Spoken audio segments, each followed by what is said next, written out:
La verdad, para nosotros es un gusto poder estar acá, dándole la bienvenida ahí donde usted esté, en la sala, en el comedor, en el dormitorio, no sé si todavía en el trabajo, en la oficina, pero eso sí, siempre pendiente y en sintonía de TN23 y su programa de análisis a la medida. Sandy, buenas noches. Muy buenas noches, Julio. Así es, muchísimas gracias por siempre permitirnos llegar hasta donde usted se encuentra con la información y el análisis de estos temas destacados del día, tanto a nivel nacional como internacional, Julio, porque Correcto. hay noticias internacionales que merecen también ser analizadas. Definitivamente que sí, y creo que la primera que vamos a analizar, si a ti te parece, es precisamente en el orden que veíamos en titulares.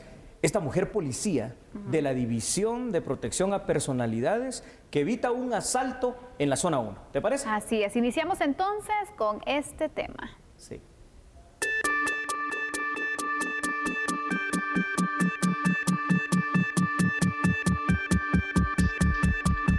Para poder indicarles que a partir del día de ayer, la respuesta de la policía, si no estoy mal, fue menos de un minuto al llegar ante el hecho. Lo pueden corroborar con el video que se ve en todas las redes sociales y decirles y aclarar a la población guatemalteca que no fue un ataque. El video es más evidente, no puede ser, fue un intento de asalto.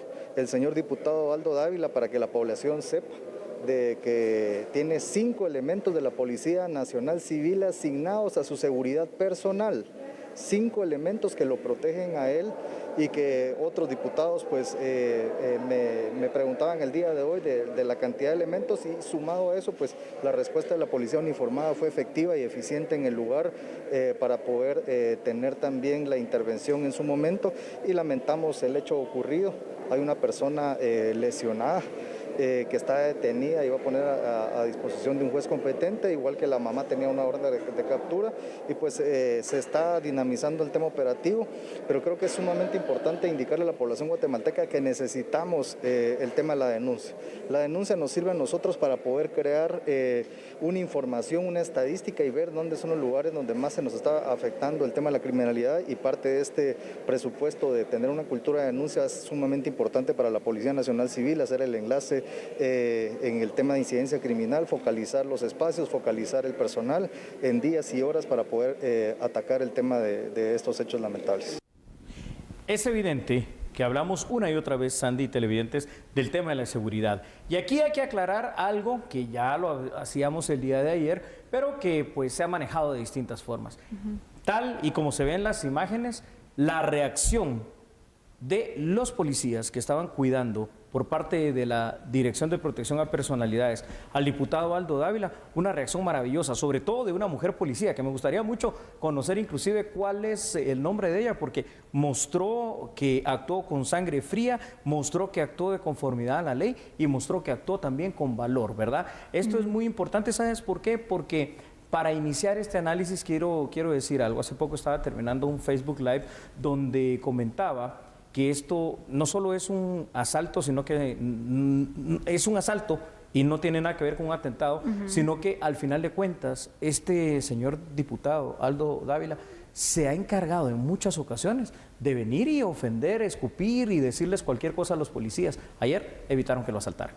Exactamente, Julio. Un lujo que no todos los guatemaltecos lo tenemos, sinceramente, porque, por ejemplo, en el centro histórico ya se han denunciado y se ha quedado evidenciado en cámaras de videovigilancia cómo existen diversos asaltos a los conductores de vehículos, entonces esto se ha disparado también y pues vemos que no todos tenemos la oportunidad de contar con un agente de seguridad que nos esté resguardando y tener este tipo de suerte que pagado por los guatemaltecos, ¿eh? Exactamente, entonces, pero bueno, él por ser pues personalidad, es decir, un funcionario, un diputado, pues tiene este derecho, ¿no?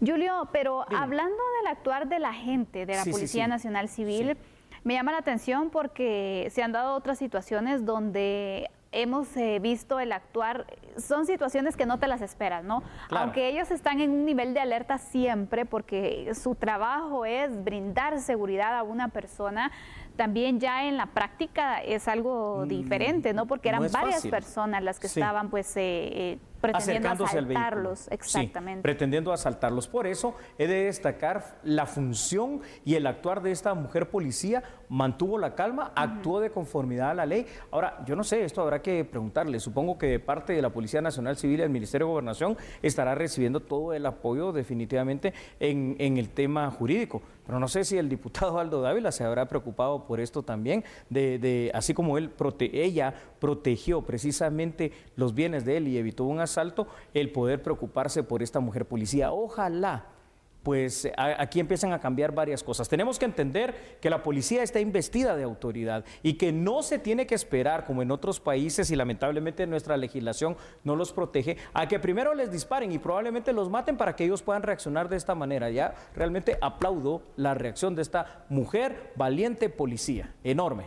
Porque aparte de ello, al asaltante o al presunto asaltante por la presunción de inocencia, bueno, él está herido y va a enfrentar también por los cargos, los señalamientos, entonces que puedan presentarse la denuncia respectiva en este caso que se va a realizar. No lo mató, que es una de las situaciones que también vemos en otros casos, que pues matan al presunto delincuente. En este caso lo hirió y eso evitó entonces que saliera huyendo, que se escapara, y pues de esta forma es que ahora esta persona va a enfrentar a la justicia. Exactamente.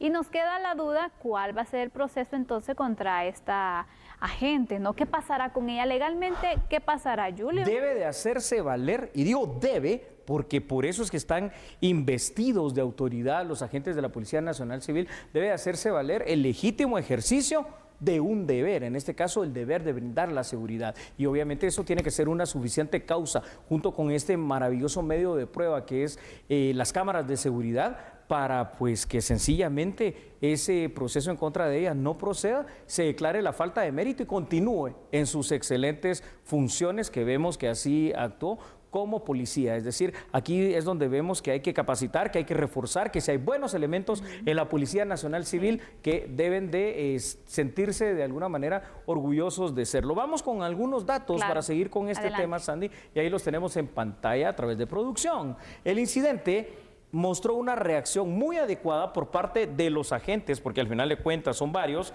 de la Policía Nacional Civil, obviamente más que todo de la mujer. Claramente se habían tomado las medidas de precaución necesarias y al momento de ocurrir el asalto se pudo responder de buena manera. Se visualizó un buen entrenamiento que todo agente de PNC debería de tener. Sin embargo, también se muestra, Sandy, el riesgo al cual están expuestos los ciudadanos guatemaltecos, todos, absolutamente todos, y también los agentes de policía en el desarrollo de su función de seguridad. Entonces, aquí tenemos que entender varias situaciones. Número uno, las herramientas jurídicas para que los policías puedan hacer el legítimo ejercicio de un deber, que es su función policial.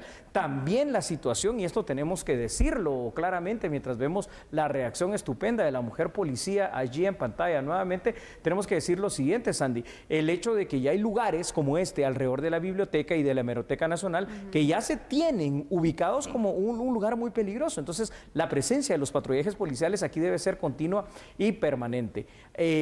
Por otra parte, otra de las lecciones importantes que nos deja esto es que no hay que escupir para arriba, porque literalmente el diputado Aldo Dávila, en cada vez que puede ofender, escupir, maltratar a los policías, terminan, como te repito, pues salvaguardando sus bienes. Ningún funcionario público está por encima de los guatemaltecos. Nosotros hemos delegado esa representación en ellos y no hay ciudadanos de primera, segunda y tercera categoría, todos somos iguales. Los funcionarios públicos deben de ser los primeros servidores y conservar la humildad siempre. Totalmente, Julio. Mira, yo quisiera que nuestro equipo de producción nos pudiera colocar el video, ese video donde se logra observar, aquí vemos entonces son varios jóvenes los que rodean el vehículo y pues están asaltando, ¿no? Sí, literal. Aquí hay evidencia de lo que ocurrió realmente, de la reacción de la gente de la Policía Nacional Civil.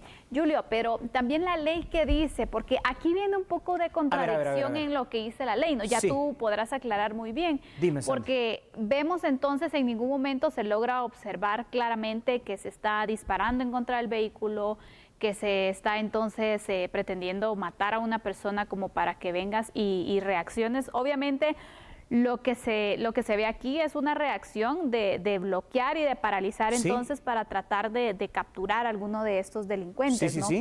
pero no vemos entonces el tema de que exista un arma del mismo calibre para poder reaccionar. ¿Cómo se interpreta la ley desde este punto? Mira, Julio? aquí es donde está el problema legal en Guatemala, ¿verdad? Porque decimos que la Policía Nacional Civil es autoridad, cualquier agente, y no digamos un mando. Aquí vemos 1, 2 y del lado derecho vas a ver un tercer sujeto que se acerca. 3. Es cierto, no se visualiza ninguna pistola, pero es claro, o por eso es que aquí se descarta el atentado, pero es claro que se acercan y están tocando la ventana, es decir, no están saludando, están queriendo robar, asaltar literalmente algo. Entonces ahí hay un peligro que en primera instancia puede ser en contra de un bien material, pero que se puede traducir, ¿no? Al final de cuentas no sabemos si estos ladronzuelos cargan cuchillos o verdaderamente cargan alguna otra arma con la que puedan hacer algo. Entonces es aquí donde se debe de blindar a los agentes de la Policía Nacional Civil para que, así como en otros países se actúa aquí, ante la menor amenaza se dispara y si mata al delincuente no hay problema porque se está defendiendo la vida de los ciudadanos. Pero aquí en Guatemala se ven los agentes todavía ante una debilidad. Ya empezó a cambiar porque mediáticamente esto se ha tratado tanto que ya los jueces lo empiezan a ver diferente. Pero sí es necesario ir formulando, ir modificando y fortaleciendo también esta ley, Julio, porque hay que darle pues esas armas de reacción también a los agentes, ¿no? Hablábamos de la otra vez de un agente de seguridad privada donde también reacciona y pues mata al presunto asaltante. Exacto. Vemos este caso. Exacto. La verdad es que la reacción de la gente de la Policía Nacional Civil fue muy acertada porque logra entonces imposibilitarlo para que escape y ahora ya está pues detenido este joven, pero vamos con este punto, ¿no? Como por el hecho bueno, ella es una heroína, ¿no? Literal. Logró pues su cometido de resguardar a la persona que estaba pues protegiendo, pero también imagínate que por cuestiones débiles de la ley se vaya presa. Exacto. Entonces, qué injusto, ¿no? Yo creo que ahí es un punto que ya se debería de tratar. Sí. No sé cómo lo ves tú. Yo creo que este es un punto que los legisladores deben de ver en su conjunto y blindar realmente a la Policía Nacional Civil. Un dato curioso, ¿no? A ver, ¿cómo le queremos pedir a nuestros jóvenes que no se vuelvan esto, es decir, potenciales delincuentes por esa presunción de inocencia, aunque es claro que querían asaltar? Claro. Cuando llega la madre, literalmente, de este sujeto que fue herido por la mujer policía, que deben de condecorarle y deben de reconocerle hasta económicamente, creo yo, este actuar valiente, y resulta que la madre tenía una orden de aprehensión por maltrato a menores. Entonces, que no sabemos si era el hijo. Porque que probablemente hasta sea él, ¿no? En su momento. Entonces, desde allí, desde la familia es donde está la enfermedad social guatemalteca, porque se vuelve la calle la mejor escuela para estos jóvenes y se vuelven estos amigos, delincuentes, maras, lo que tú quieras verlo, al final de cuentas quienes les terminan involucrando en este tema de la delincuencia. Y después ahí los padres están llorando, no, pero ¿cómo me le hizo esto a mi muchachito? Sí, pero ¿cómo usted entonces no lo educó bien, no lo ha tratado bien y más bien se trata de una persona que maltrata a menores? Así es, Julio. Wow. ¿Qué te parece si ampliamos los datos? Analicemos desde el punto de vista del protocolo de acción de la gente, ¿te parece? Me parece muy bien, Sandy. Entonces vamos a ver lo siguiente, porque una clave del caso es la correcta utilización de los protocolos de respuesta que todo agente debe de seguir. Es claro que debe continuar la capacitación de los efectivos policiales a modo que la gran mayoría pueda tener las mejores capacidades psíquicas, físicas y de reacción. También es necesario ampliar el número de efectivos de la PNC y dotarlos de todos los equipos e insumos necesarios para combatir el crimen organizado. Pero aquí también es muy importante hablar de que fuera de eso es necesario incentivarlos también de otra manera. Ya lo dijimos con la protección legal, que eso depende del Congreso, pero también aparte de aumentarlos, profesionalizarlos e incentivarlos con una reclasificación de puestos y salarios, creo yo que debe modernizarse la PNC y tenemos que pagarles mejor. No podemos pretender, al final de cuentas, que por cuestiones presupuestarias en nuestras limitaciones de Estado estemos pagando esos sueldos que, si bien, digamos, no son malos, por 4.500 quetzales, 5.000 quetzales les estamos pidiendo que arriesguen la vida. Yo creo que este es uno de los trabajos que merece ese mayor reconocimiento, pero por supuesto también eso debe de ir a la par de una optimización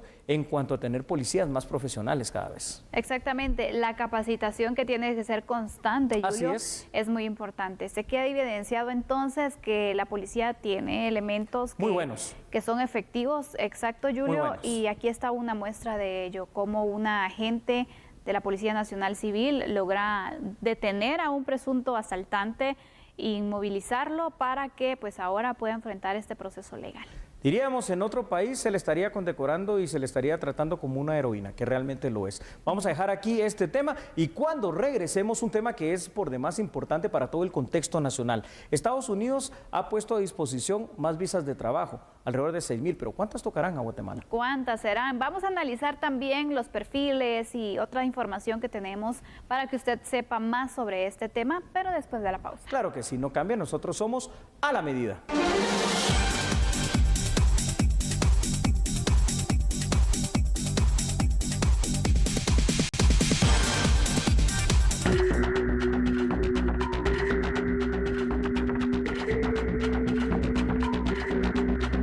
Nacional, esto se vuelve realmente una gran noticia y explico por qué, Sandy, televidentes. Al final de cuentas, en Guatemala hay mucha falta de oportunidad, mucha falta y escasez de trabajo y eso provoca muchos problemas en el tejido social guatemalteco, entre ellos la migración, entre otros también la violencia y la delincuencia. Así que el hecho de que Estados Unidos esté anunciando visas de trabajo, no para inmigrantes, sino temporales para trabajos agrícolas, es una alternativa, ¿no?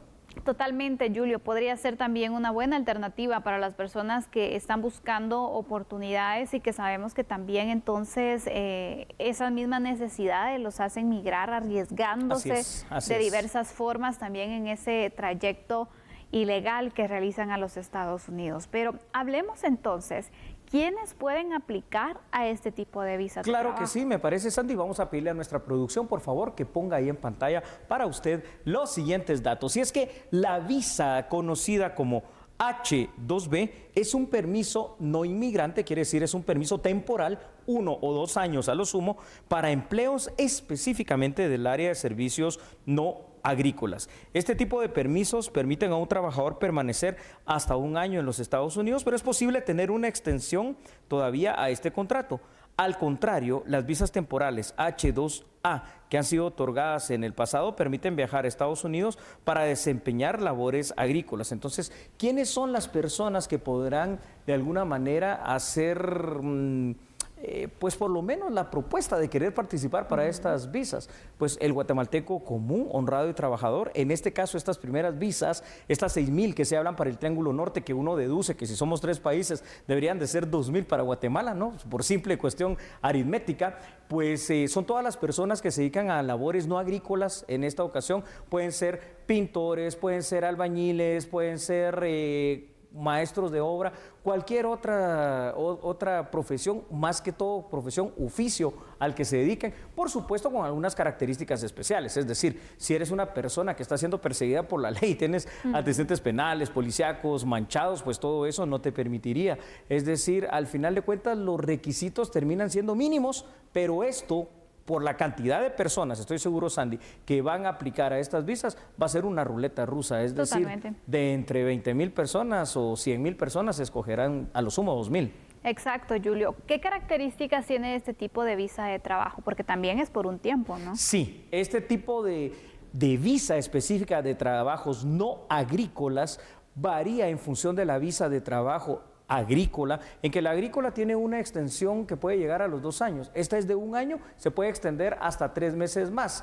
Es decir, al final de cuentas es por un tiempo determinado. No significa que, y eso hay que tenerlo bien claro y por eso lo repetimos otra vez, no significa que sea una visa de migrante para que te quedes en Estados Unidos. Es un trabajo temporal. Si ya te quedas después de ese permiso en Estados Unidos, pasas a la condición de ilegalidad para los temas migratorios estadounidenses y perderías pues muchísimo. Si te atrapan, ya eres deportado y no tienes posibilidad legal de volver allí a ese país.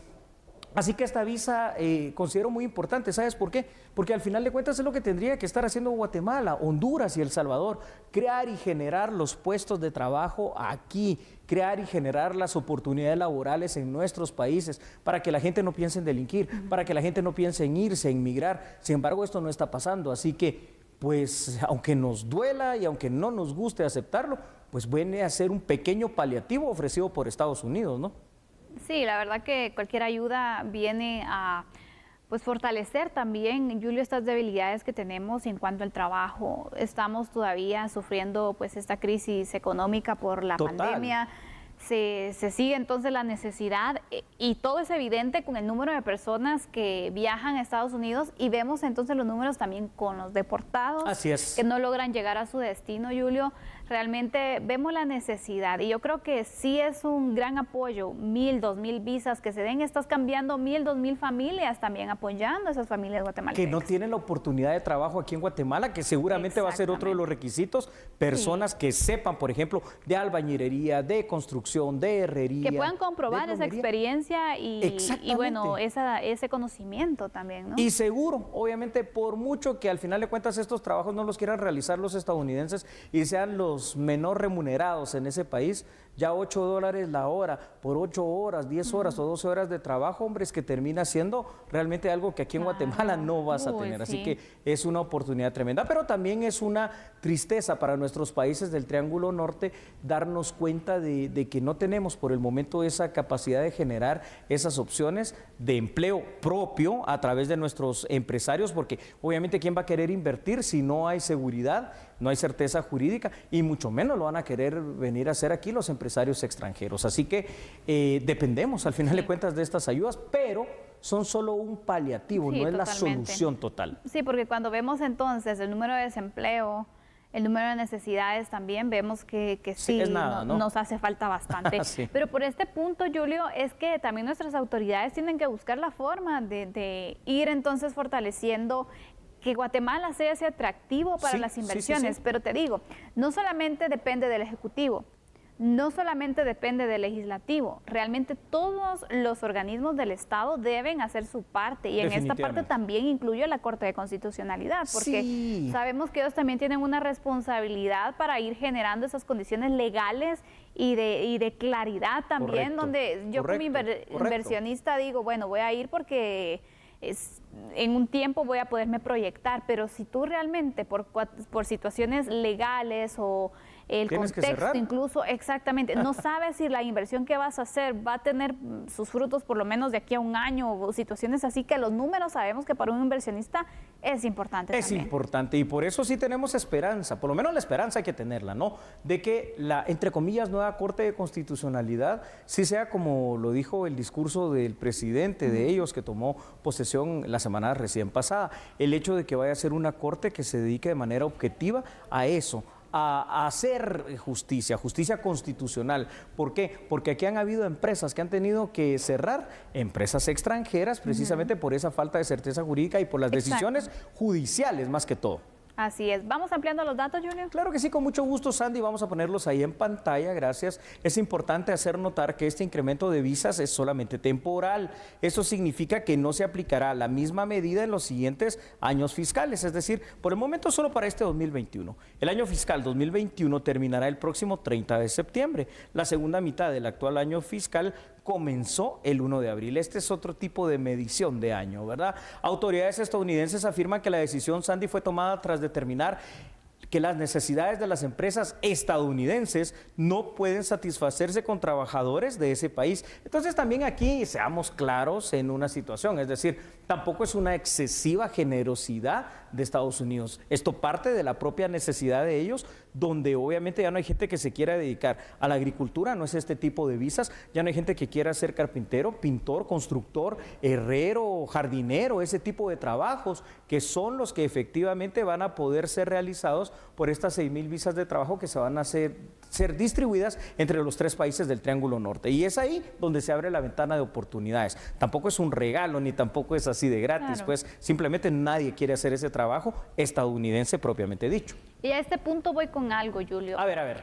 Ir también apoyando a los guatemaltecos en cuestiones técnicas. Es decir, si por ejemplo hay demanda por este tipo de servicios, bueno, entonces empezar a fortalecer las carreras técnicas, ¿no? Exactamente. Para darles esas herramientas también a alguien que no consigue trabajo, que no ha estudiado, bueno, un curso que sea pues básico o que le dé las herramientas para aprender, por ejemplo, un poco de electricidad, de cuestiones que en la práctica también se tenga oportunidad de conseguir un trabajo. Has dicho una gran verdad. Aquí se ha apostado por la educación tradicional y no hemos evolucionado en ese sentido. Las carreras técnicas son hoy por hoy muy importantes, porque aquí en Guatemala o en cualquier país se va a necesitar alguien que sepa reparar motocicletas, vehículos, maquinaria, que sepa ser alguien que guíe una construcción fuera de los arquitectos, de los ingenieros en el campo, que sepa construir o que sepa hacer cualquier otra cosa que es muy importante, dedicarse por ejemplo a la panadería o dedicarse a cualquier otra situación. Ese tipo de carreras técnicas, sí estoy de acuerdo totalmente contigo, deben de ser reforzadas, así como debe ser reforzado el conocimiento universal en Guatemala del idioma que es universal, es decir, el conocimiento del inglés, y el otro idioma que también es universal, no pareciera idioma, pero sí lo es, porque al final de cuentas son simple y sencillamente idiomas, solo que en este caso informáticos, la informática misma, el conocer de computación, el conocer de todo el mundo del internet y de todo el mundo electrónico, que eso es algo que muchas personas aquí en Guatemala todavía adolecen de ese conocimiento. Exactamente, Julio, la tecnología va un poco más allá de solo mandar un mensaje de texto o ver las redes sociales, sino que pues nos pueden ayudar incluso en el tema laboral, y es importante también que vayamos fortaleciendo. Pero aparte de ello, porque ahora también el nivel de exigencia para un trabajo ya ha ido elevándose, Julio, por supuesto, donde el tema de la educación, pero también los conocimientos extras que tú puedas tener, te ayudan exactamente para poder ganar entonces ese espacio laboral. Y vemos entonces que entre más capacitado esté pues un aspirante, mejores oportunidades puede tener también. ¿Te imaginas en este caso concreto para estas visas? Dos personas que se dedican a la albañilería, solo que uno tiene conocimientos de albañilería, de pintura y de plomería, el otro se quedó solo con la albañilería. Entre los dos, ¿a cuál vas a escoger? Definitivamente aquel que esté más capacitado para desarrollar de mejor manera ese y otros trabajos que estén conexos a lo que vas a hacer. Entonces, es ahí donde viene la importancia de este tipo de conocimiento y de capacitaciones. Pero muchas veces también hay un conformismo. Hay un libro, fíjense, que se llama La Vaca, ahorita no recuerdo el autor, es un colombiano precisamente, Camilo Cruz, muchas gracias Wagner, nuestro camarógrafo, Camilo Cruz. Y ahí nos indica que muchas veces lo que hay en nuestros pueblos latinoamericanos es un conformismo. Nací pobre y me tendré que quedar pobre. Y no, la mentalidad, la forma de pensar, la forma de actuar, cómo prepararse y cómo tener ganas de superarse, eso también cuenta. Y las vacas representan aquellas cosas que nos mantienen atados a esa situación en la cual estamos. Y hay que pensar diferente. Si por hacer las cosas de esta manera no cambiamos, pues hagámoslas distintas para hacer las cosas de mejor forma y tener nuevas oportunidades. Estoy muy de acuerdo, Julio. Creo que los latinoamericanos también hemos demostrado que tenemos ese entusiasmo y esas ganas por trabajar. Mira, contrario que estaba viendo un estudio que se presentó pues el fin de semana, se hacía público en Estados Unidos, que el número de personas que buscan ayuda del gobierno con los programas que se tiene, año con año pues se tiene un porcentaje. Este año con la pandemia, Julio, se elevó de gran manera. Incluso pues el titular decía, los estadounidenses ya no quieren trabajar. Imagínate, pues aquí estamos nosotros para ofrecer esa mano de obra, pero hay que tener pues obviamente el conocimiento necesario para poder aspirar a estas oportunidades. Así es. Claro que sí, damos por finalizado este tema y solo le decimos algo para cuando regresemos. La Ley de Reconciliación Nacional no va. Así que, ¿cómo podemos hablar de integración y reconciliación si esto no pasa? Somos a la medida.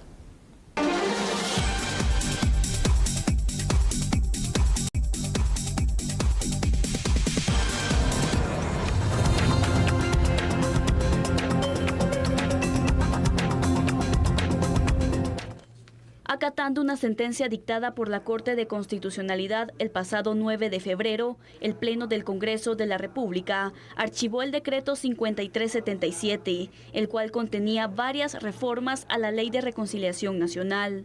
Estas establecían una amnistía a delitos que no fueron incluidos en el texto original, tales como genocidio, desaparición forzada y tortura.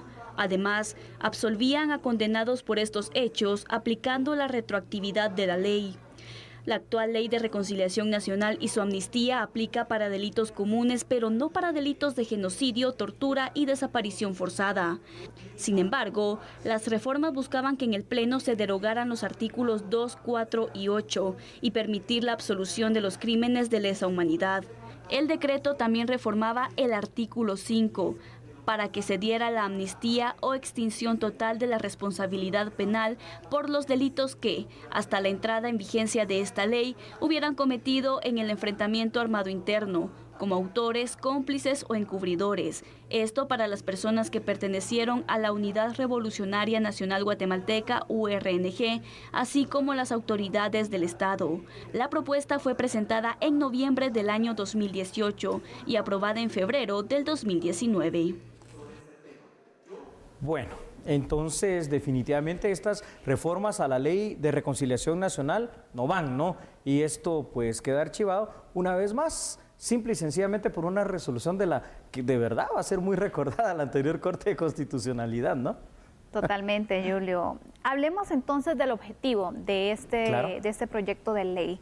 ¿Qué era lo que buscaba, Julio? Muy bien, Sandy. Entonces veámoslo, por favor, en contexto, ahí con los datos que se han preparado para que usted pueda hacer el análisis con nosotros. Y es que, Sandy, la iniciativa de ley 5377 buscaba una amnistía para quienes hayan cometido delitos contra la humanidad, lesa humanidad como se conoce, durante el periodo del conflicto armado interno, ¿verdad? Esa amnistía se pretendía extender a delitos que no fueron incluidos en el texto original de los acuerdos de paz, como lo es el genocidio, la desaparición forzada y la tortura. Recordemos que los delitos a los que nos estamos refiriendo, denominados en la teoría o doctrina de los derechos humanos delitos de lesa humanidad, son delitos precisamente en contra de eso, de los derechos fundamentales. Son los delitos que se califican como los más graves que existen y que tienen la característica que jamás prescriben. Además, contemplaba la posibilidad de que las personas privadas de libertad por este tipo de delitos obtuvieran la amnistía general y recobraran su libertad en 24 horas. Entonces, al final de cuentas, yo creo que la génesis de este problema viene desde la misma negociación de los acuerdos de paz, en donde se le da preferencia en la negociación, no sé qué pasó, a una de las partes, en este caso precisamente a la URNG y sus cuatro frentes guerrilleros. ¿La izquierda? Y a la izquierda, obviamente, ideológicamente hablando, así es, y no al ejército de Guatemala. Entonces, si era amnistía o reconciliación, tenía que ser parejo para todos, ya sea para sí o en todo caso no, pero igual para ambos bandos, ¿no? Sin embargo, esto no pasó. Acuerdos de paz que finalmente se dan de forma parcializada, podríamos tomarlo de esta forma. Sí. ¿Será acaso que se da esta situación porque de lo contrario no se hubiese logrado la firma de los acuerdos de paz, Julio? Porque quedan dudas, ¿no?, de cómo es que se privilegia a un bando o a un lado, en este caso, más que al otro, cuando debería existir esa igualdad. Creo firmemente lo siguiente, fíjate, Sandy, que va directamente conectado con lo que tú estás diciendo, es decir, en el campo de batalla la guerra interna fue ganada por el Ejército de Guatemala, pero en el campo de la negociación, obviamente por la Unidad Revolucionaria Nacional Guatemalteca, con sus cuatro frentes. 1982 empezó la negociación de los acuerdos de paz, se acabó hasta 1996, seguramente hasta había ya una desesperación, un cansancio y una presión nacional e internacional porque se firmara. Totalmente. ¿Vamos con otros datos? Vamos con más datos. Claro que sí, ahí están en pantalla, por favor. Cuando se negociaron los acuerdos de paz no se aclaró ni se contempló de una forma clara y precisa si había, Sandy, una persecución penal de quien cometió delitos de lesa humanidad, es decir, quedó en un limbo jurídico. La Constitución Política de la República, en su preámbulo, dice que uno de los espíritus de la Constitución es hacer valer la plena vigencia de los derechos humanos y además podemos contemplar lo que está en el artículo 3 constitucional, que privilegia por sobre todas las cosas el derecho a la vida, a la integridad y la seguridad de las personas. Fuera de esto, que es muy doctrinario, es decir, que es muy teórico de lo que dice la Constitución, al final de cuentas recordemos que esto pasa por dos frentes, el campo jurídico y el campo político. Y en lo jurídico es una cosa, pero en lo político, pues en este caso, en la combinación de ambos frentes, simple y sencillamente se va a archivar esta propuesta de reforma a la Ley de Reconciliación Nacional y continúa como está. Y las personas que están privadas de libertad por este tipo de situaciones, pues continuarán en esa situación. Se archiva entonces esta ley que también genera un poco de pues, controversia, polémica. Exactamente, sí, de polémica, pero que finalmente se engaveta. Veremos si alguien la logra desengavetar y pues nuevamente plantear esta situación, poder conocer las diferentes posturas y por supuesto si hay que hacer alguna modificación también para que sea un proyecto de ley más fortalecido, que se haga también. Ojalá que no se quede en el olvido y que bueno, se pueda tratar en algún momento que políticamente se pueda dar. Porque de lo contrario, pues reconciliación no hay, ¿no? Vamos a la pausa, ¿te parece, Sandy? Por supuesto, regresamos con otras noticias. Usted siga con nosotros. Así es, no cambie. Somos a la medida.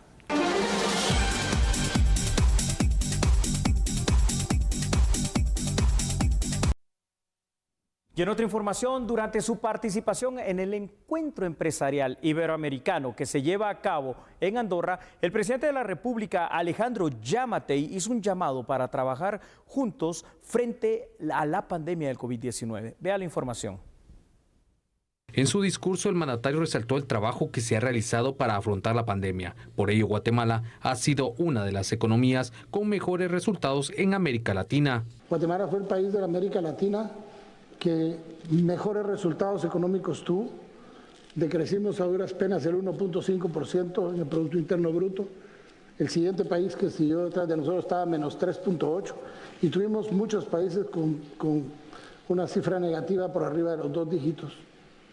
Guatemala logramos mantener los niveles macroeconómicos muy bien, a pesar de que tuvimos que salir con 10 programas sociales para tratar de mantener la posibilidad de bajar el coste de la luz, de darle dinero a la gente para que pudiera tener acceso a alimentos mientras estábamos confinados, mientras preparamos cajas con alimentos para repartirle a la gente más afectada y tratar de darle. Le dimos a 2.2 millones de familias 3 meses seguidos una cantidad de dinero para que pudieran comprar alimentos.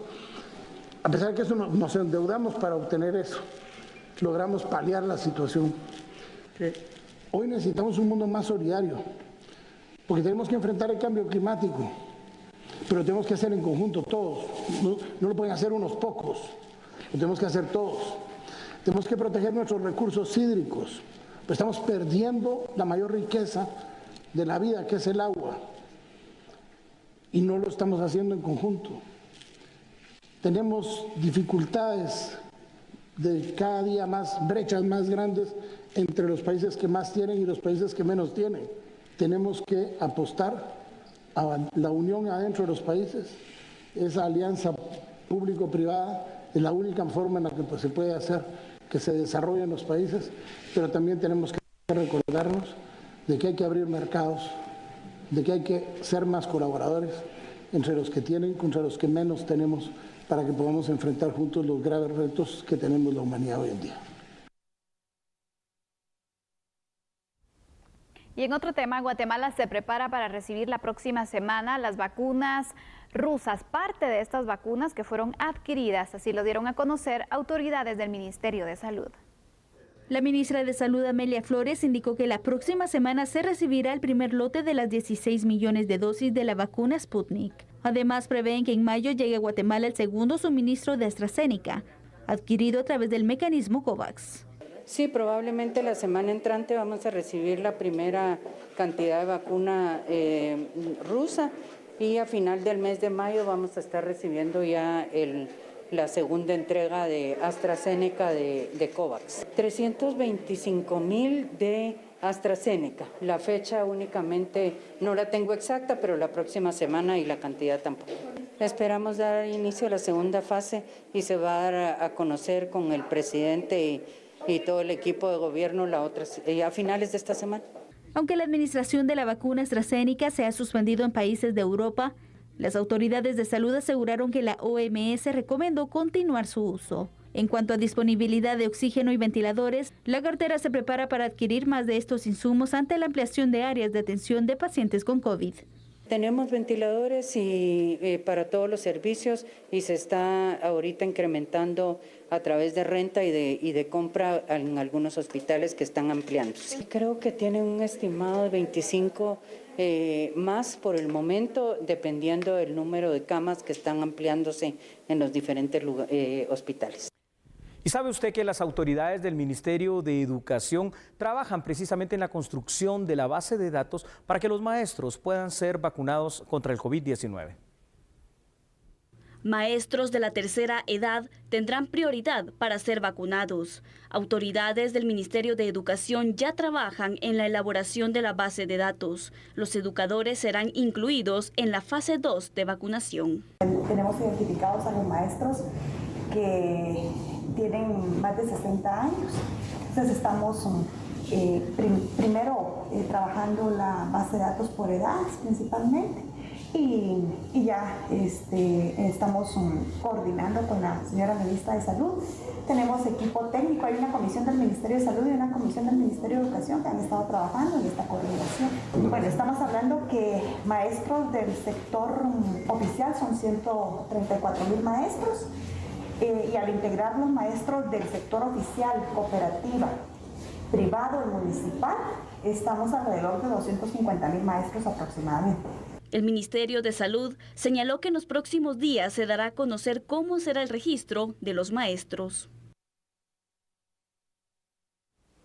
Y en otro tipo de información, fueron rechazados los recursos legales planteados por el abogado Maynor Moto por el caso de comisiones paralelas. Los magistrados de la Sala Segunda de la Corte de Apelaciones para casos de mayor riesgo rechazaron una queja judicial y suspendieron el trámite de un amparo que presentaron los abogados defensores en contra de la jueza Erika Lorena Ifán por no darle trámite a una acción legal de apelación y en contra de la orden de captura por el delito de conspiración para la obstrucción de justicia. El ex juez Maynor Moto presentó una acción de amparo con la cual buscaba anular la orden de detención en su contra emitida en el caso penal Comisiones Paralelas 2020. A finales de esta semana o la próxima, los abogados defensores esperan ser notificados sobre los últimos 2 recursos de amparo que presentaron el 14 de abril de este 2021.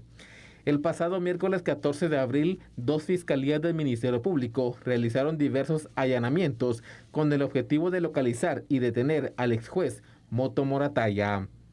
El 13 de este mes venció la excedencia, un permiso especial que le autorizó el Consejo de la Carrera Judicial al abogado Moto para dejar su cargo como juez tercero de primera instancia penal. Como siempre, un honor. Arrivederci. Feliz noche, hasta mañana. Chao.